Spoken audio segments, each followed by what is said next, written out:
لفظوں کی سوگات ہے الفاظ ہند یہ، الفاظ کی برسات ہے الفاظ ہند یہ۔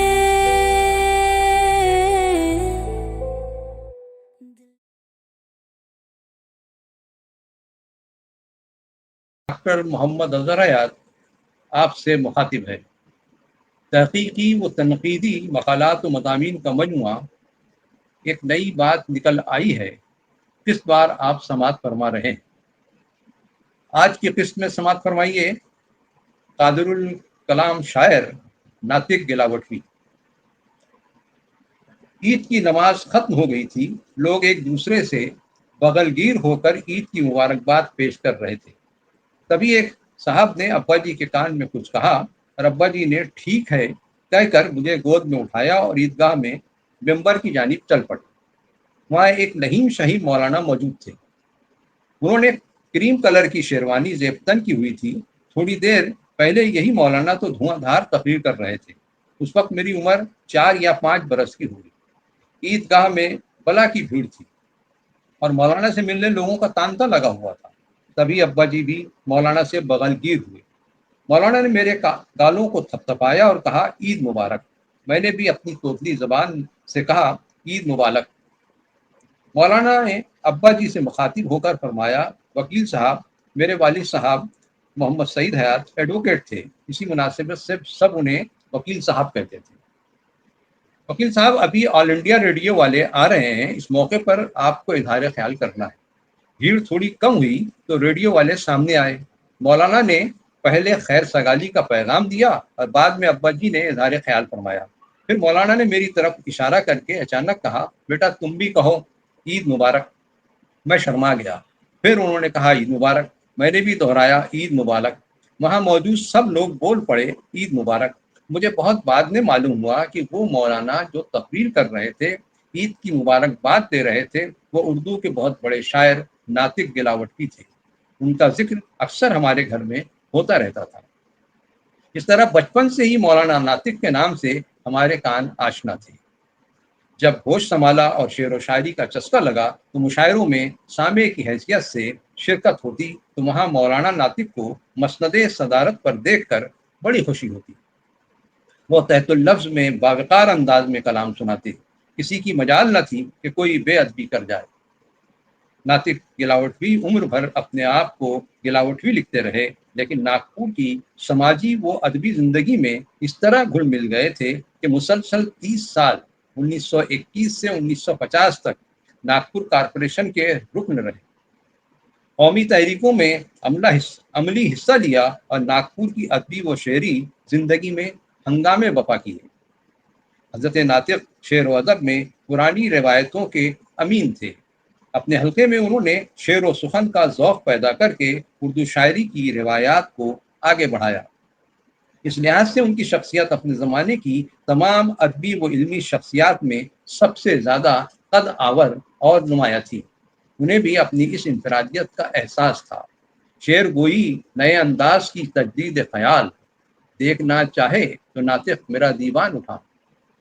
جب ملک میں یکجہتی، رواداری، محبت، اخوت اور گنگا جمنی تہذیب عام تھی، اس دور کی آخری نشانی تھے مولانا ناطق۔ انہوں نے غزل میں حسن عشق کا رنگ گھولا تھا، ساتھ ہی سماجی زندگی میں عشق و محبت سے کام لیا۔ شور ناپوس برہمن سے ان کا ایمان تازہ ہوا کرتا تھا۔ ہوا ایمان تازہ شور ناپوس برہمن سے، میری بھولی ہوئی یاد آ رہی ہے مجھ کو تدبیریں۔ مولانا ناطق کا اصل نام سید ابو الحسن تھا۔ ان کے والد سید ظہور الدین حسن نے گلاوٹھی ضلع بلند شہر یوپی سے 1857 میں مدھیہ پردیش کے شہر رائے پور ہجرت کی اور وہیں لکڑی کی تجارت کرنے لگے۔ خاندان کے دیگر افراد ناگپور کامٹی کی جانب منتقل ہوئے۔ انہی کے ساتھ ناطق کی والدہ بھی کامٹی ضلع ناگپور آئیں۔ محلہ وارث پورہ میں 11 نومبر 1886 کو مولانا ناطق کی ولادت ہوئی۔ 7 سال تک کامٹی میں پرورش ہوئی۔ 1894 میں تعلیم کی غرض سے انہیں گلاوٹھی بھیج دیا گیا۔ جہاں فارسی و عربی نصاب کی تکمیل کی۔ بعد ازاں اعلیٰ تعلیم کے لیے دارالعلوم دیوبند میں داخلہ لیا۔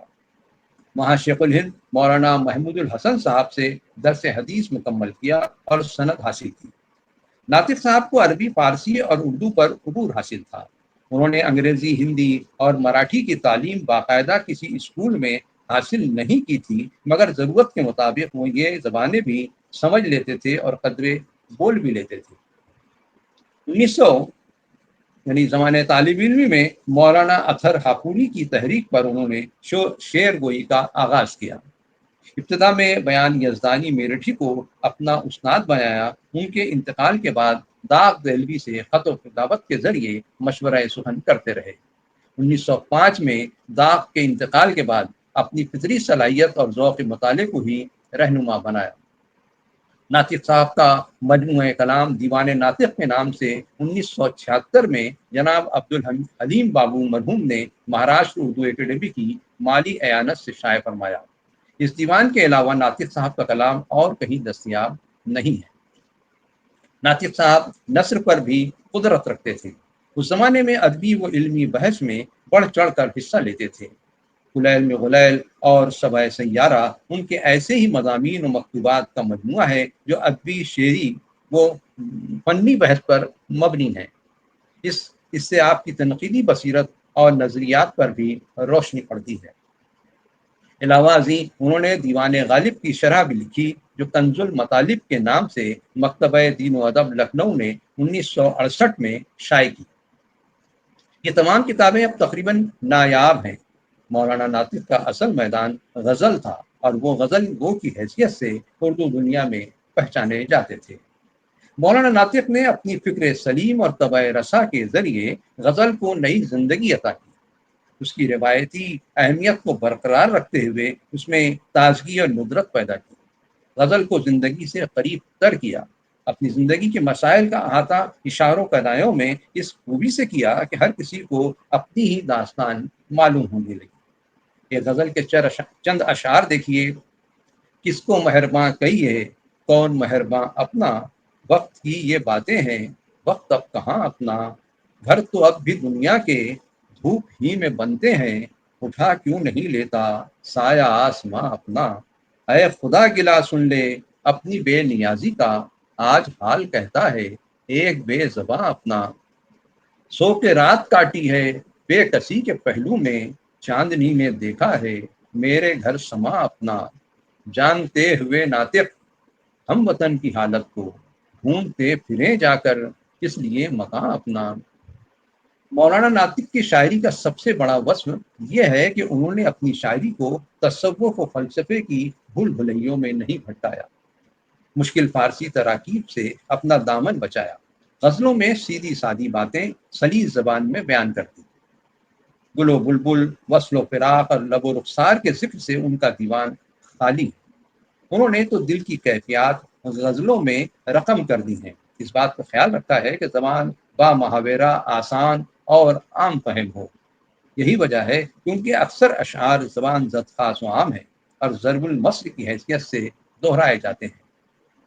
دیکھ یہ بار کبھی سر سے اترتا ہی نہیں، دیکھ یہ بار کبھی سر سے اترتا ہی نہیں، زندگی بھر کی مصیبت ہے نہ احسان اٹھا، اب کہاں گفتگو محبت کی، ایسی باتیں ہوئے زمانہ ہوا۔ اسی قبیل کے یہ اشعار دیکھیے۔ رہ گئی رکھی ہوئی چارہ گروں کی بھاگ دوڑ، درد اس انداز سے اٹھا کہ لے بیٹھا مجھے، کسی نے کیا کہا ہم کیا بتائیں یہ تو دنیا ہے، کسی نے کیا کہا ہم کیا بتائیں یہ تو دنیا ہے، ہزاروں نام رکھتے ہیں ہزاروں نام لیتے ہیں۔ اس شعر میں زندگی کا راگ کس طرح ختم کیا ہے ملاحظہ فرمائیے۔ ہچکیوں پر ہو رہا ہے زندگی کا راگ ختم، ہچکیوں پر ہو رہا ہے زندگی کا راگ ختم، جھٹکے دے کر تار توڑے جا رہے ہیں ساز کے۔ ناطق کے اشعار مومن و غالب اور ذوق کی ادبی روایتوں کے آئینہ دار ہیں۔ ان میں وہی رچاؤ اور لب و لہجہ اور وہی مہذب انداز سخن ہے جو غالب و ذوق کی شاعری کا خاصہ ہے۔ خود ناطق نے کہا ہے، مومن پہ بھی ایمان ہے، غالب پہ بھی ناطق، ہم ذوق کے انداز میں رہتے ہیں مگن اور